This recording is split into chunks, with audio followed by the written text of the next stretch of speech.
I'm the Space Quest historian, and I do not have a face for 1080p.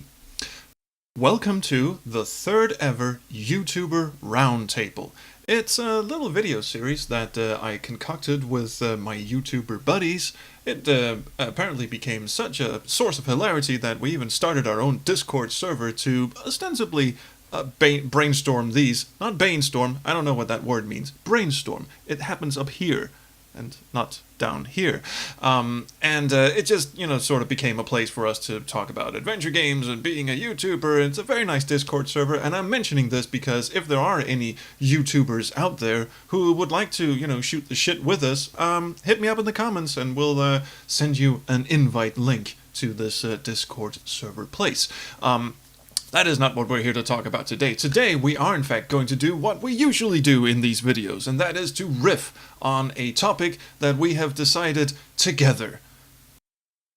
And today, we've got 4 lovely people from the YouTube Twitch sphere, because we're not exclusive in any way, form, shape, or otherwise. First off, we've got a person with an actual round table. It's my old pal, Some Guy, who continues his quest to get me in trouble with YouTube's content algorithm, and comes up with a pick from another very obscure title. It's kind of his thing.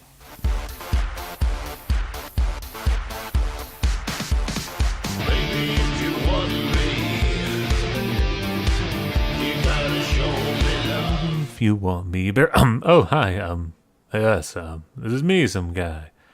I'm projecting myself onto a round table, seeing as this is another, YouTube round table thing.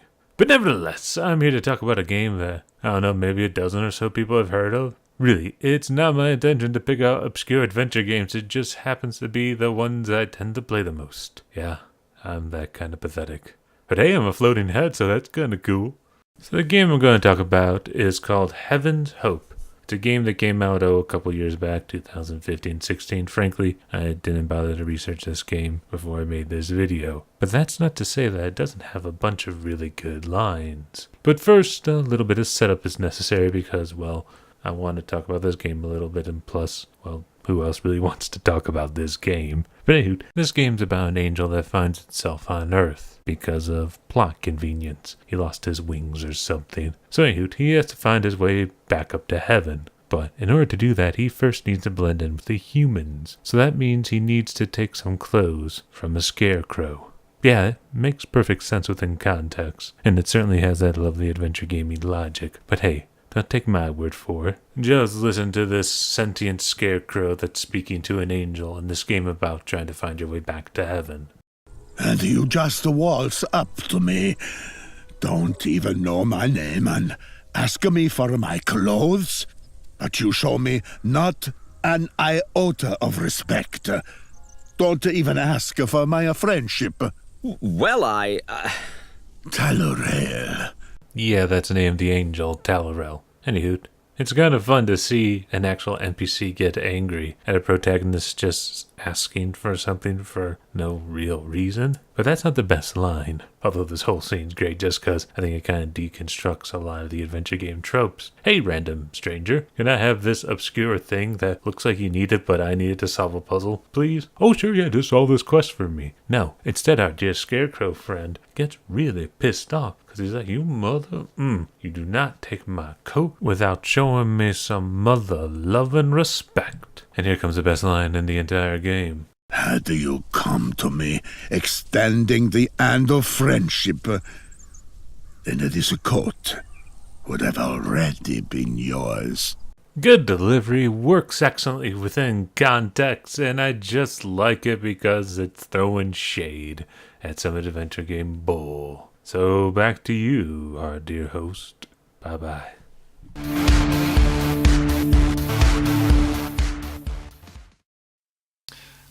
Thank you, gentlemen. Now, on to the next subject. Papaya Chemist is technically a Twitch streamer and not a YouTuber, but we're not going to hold that against her because she stole my, this is a pony joke from the last YouTube Roundtable video and added a dragon. So she's instantly in my cool book. So here is her runner-up and her actual pick. Hello, my name is Papaya Chemist. I'm a Twitch streamer, and this is a dragon.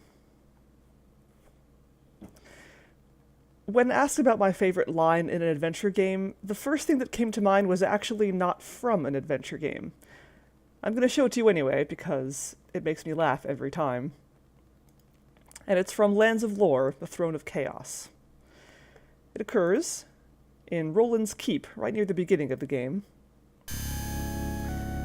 If you click on one of these candle holders on the walls, this happens.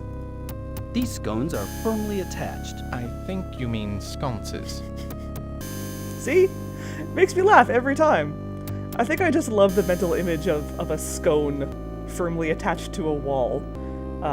And also I appreciate Timothy here for being a stickler for proper grammar. Ah, Timothy, a man after my own heart. Anyway, that's a great line, and Lands of Lore is a great game, but unfortunately it's not an adventure game, it's an RPG, so technically it doesn't really count for the purposes of this video. I'll show you my real pick, which is from The Curse of Monkey Island, also known as Monkey Island 3. And it's a line from Murray, also right near the beginning of the game, in response to this question. Can I call you Bob? You may call me Murray. I am a powerful demonic force. I am the harbinger of your doom, and the forces of darkness will applaud me as I stride through the gates of hell, carrying your head on a pike. Stride? Here it comes. All right, then roll. Roll through the gates of hell. Must you take the fun out of everything? All right, then roll! Roll through the gates of hell! Murray is a source of hilarity throughout the entire game, and that line right there is really, I think, one of his establishing character moments. So I think that, as well as the fact that it's just really funny, is why that's my favorite line. So that's my pick. Have a good day. Next up, we have my dear old friend, Gordon, Ikkifoo, who will regale us with his pick. Now, for this one, he has dived deep into his past, had a bit of a brainstorm, and decided to come up with a pick that fans of his channel will recognize as the bane of his existence. Oh jeez, picking a favourite line in adventure games? That's like picking a favourite child or telling me I can only punch one Nazi. Anyways, given that dialogue is usually a pretty big part of pointy clicks that aren't called dropsy, there's so damn much to choose from. Obvious classic lines from classic games. How appropriate. You fight like a cow. That's a little too easy. I could swerve it slightly and pick a lesser known line from a classic game, like in Dave the Tentacle whenever you try and make Laverne use her scalpel on something. I can't. My therapist and I have an agreement. But that's still a little bit easy. No, we have to dig deep here. A line from my formative years of pointy clicking, something that changed me, something I can't imagine my life having never heard. Out of all the games, from all the years, I need to talk about the Orion conspiracy once again. Now, I've explained this one before, but I feel the context is needed. Also, a puzzle spoiler, but the game is flawed as hell, so you're not missing anything. So, here's the puzzle. You've been imprisoned, but lacking an actual cell on this asteroid space station thing, your jailers have stuck you in the highest room they have and locked you in. To make good your escape, you need to pop open a vent, extend the airflow pipe out, and block it with some allegedly edible goop. How does that help? Well, that was the room's only air source, and the space station isn't about to let you die. Maybe it'll get a bad report card or something. So it restores the air supply the only way it can, opening the door. And here it comes, my favourite line from adventure gaming history, an epic quip from our hero to top off this puzzle. Well, one good thing about automated systems, you can confuse the fuck out of them. Look, I just thought it was funny, okay? There's nothing deep or meaningful here, it just made me laugh. Probably because I wasn't used to hearing game characters swear, to be honest, that might be all there is to it. No, I'm not changing it. That's my pick, deal with it. Alright, you can have it. Now, the last person on this list is also a newcomer to this little circle of I'm not going to finish that sentence. Circle of friends, circle of warmth, circle of not anything involving biscuits or, look it up. Anyway, it's The Wanderer, 1990, and he taps into his childhood and mine. I don't know how he does that. That's a little freaky, actually. But he comes up with a pick that will be immediately satisfying to the both of us and hopefully you as well.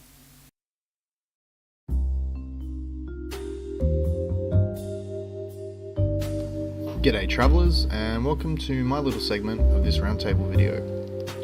Now, when the Space Quest historian revealed to me the theme of this video, it didn't take me too long to work out what my favourite line in an adventure game actually was. And it's a line from none other than my childhood hero himself, Mr. Tex Murphy, Private Investigator. Oh no, not Murphy. For those of you who don't know, Tex Murphy is the main character from a series of 6 adventure games that came out with its first installment, Mean Streets, back in 1989, with its latest installment, Tesla Effect, funded on Kickstarter, and released back in 2014. My favourite line is from the 3rd installment, Under a Killing Moon, which, in addition to being the 3rd installment, was actually the first in the series to implement a 3D environment with FMV cutscenes, moving the series away from the traditional LucasArts Sierra-style point-and-click format. Under a Killing Moon is set in a post-World War III San Francisco in 2042, starting with Tex sitting in his office having a meeting with his old boss, the Colonel. He's broke, recently single, and just all around down on his luck. My God, Murphy, you look like hell. Really hit bottom, didn't you? After the meeting with the Colonel, Tex decides to pick himself up and sets out to hunt for some work. It doesn't take him long for him to pick up a case once he discovers that Rook's pawn shop across the road has been robbed. After some investigation and a little bit of profiling, Tex quickly solves the case. And after dishing out a particularly terrifying yet hilarious form of justice, It's me, Rusty Kids, and I'm here. Mommy's come back. gets his mojo back after returning the bracelet to Brooke. When the very next day, a mysterious woman calling herself the Countess Rainier, claiming that he'd been recommended to her, hires Tex to find her missing family heirloom in the form of a statuette. Everything seems great at first, with the Countess promising Tex a hefty paycheck. However, everything goes south pretty fast when the case ropes him into a doomsday plot led by a cult calling themselves the Brotherhood of Purity.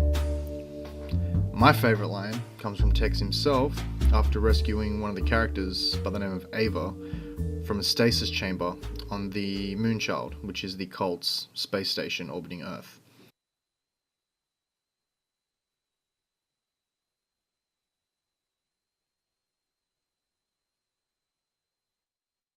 So is it all over? Are your prophecies taken care of? Look, prophecies aren't in my job description, okay? I'm just a humble PI trying to save the world as we know it. And there you go. Words of a good man, just trying to do the right thing. The line's straight to the point and has a sort of averageness about it that I just love.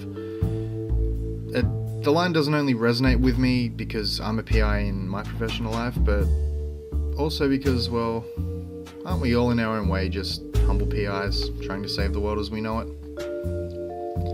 And that is my favourite line from an adventure game, travellers. Well, this one from Monkey Island comes close second. Why, that's the second biggest monkey head I've ever seen. This has been The Wanderer. Thanks for watching, and to the Roundtable, thanks for having me. Ah, yes, thank you. And you can believe we had quite a revelation when the Wanderer actually said he was a PI, so that kind of makes it doubly worrying that he can tap into my childhood and his. Rather not think about that too much. Anyway, I'll bet you're all wondering what my pick is. And no surprise, it comes from one of my favorite games ever. A game that I've played incessantly as a child, and one that still is very, very near and dear to my heart. And you would be forgiven for thinking that it was Beneath the Steel Sky, because it has some really brilliant lines, like if you talk to Joey too many times in the furnace telling them to "let's get out of here," he will eventually reply with, Hi, I'm Barbie. I love you very much. Or there's even that brilliant line when you get up on the factory walkway and you start talking to the guard who's guarding the entrance to the factory, and Joey, for some reason, just blurts out, Tell him you've got a gun, Rob. Did your vacuum cleaner speak? To which you can tell the guard that, no, wait, I'm just a ventriloquist. No, I'm a ventriloquist. What do you take me for, a dummy? No, really, watch this. A day, a day, a day. I saw your lips move. You didn't. Did too. I've seen better acts at the Security Services Social Center. That always cracks me up. But no, you would be forgiven for thinking that's my favorite lines, but no. My favorite line actually comes from that other game. Yes, Space Quest. I mean, I know you're shocked. I know this is a lot to process, but yes, my favorite line of all time comes from a Space Quest game. In particular, Space Quest 4. And it's one of those weird, obscure lines that I guess most people probably haven't even, tried out or seen from, at least not on the first playthrough. And again, you would be forgiven for thinking that it's when you try to lick the corpse of the sequel policeman in the nest, because that is a really good line. Take it from someone who knows sick. Licking corpses is going way beyond simple dementia. Get a grip, pal. But it's actually just after that, when you get captured by Zondra and the Latex Babes and taken into her sub, there's this screen of you passing through the underwater tunnel-y thing towards their hideout, not their hangout. I'll bet they hang out there as well, but it's really their hideout. And some marine animals are kind of swimming by the sub, and it's really just a scene that is supposed to just, pause there for a second and then switch automatically. So if you're not fast enough, you don't even get to, hear this brilliant line. And it really truly is brilliant, because just listen to how Gary Owens enthusiastically describes this bit of marine life. You're not sure what it is, but you bet it would look cool spewing through the propellers. Get a kick out of it every time. So, that was our YouTuber Roundtable for this week, month, year, time. Anyway, we don't have a set schedule for these, but we do really enjoy making these. And like I said in the start of the video, if you have a YouTube channel or a Twitch channel where you play adventure games and you would like to hang out with like-minded people, give me a line in the comments and we'll invite you to the YAR Discord. YAR stands for YouTube Adventure Roundtable, but we do have an avatar of Guybrush Threepwood, so it could be YAR, but it's not. It's a YouTuber Roundtable. Anyway, my big thanks to the 4 participants this time: Some Guy, Papaya Chemist, Ikkifoo, and The Wanderer 1990. You will find links to their channels in the description below. They're very nice people. Give them a subscribe, a like, and a comment telling them how awesome they are. I don't know what this means, so anyway, I'm just going to end the video now by saying you could also like and subscribe to my channel if you would feel like it, and if you also really feel like it, please leave me a comment. I dearly love the comments, and so does all of my compatriots, and we will see them again, and more of me YouTube chums. Yes, that is what I'm calling them now. We will see more of them in the next YouTuber Roundtable video, because there are more coming. We have more topics to jam about, to rap about, I ran out of ways to say talk about there. Anyway, so thank you so much for tuning in, and I will, of course, see you around the Chrono Stream.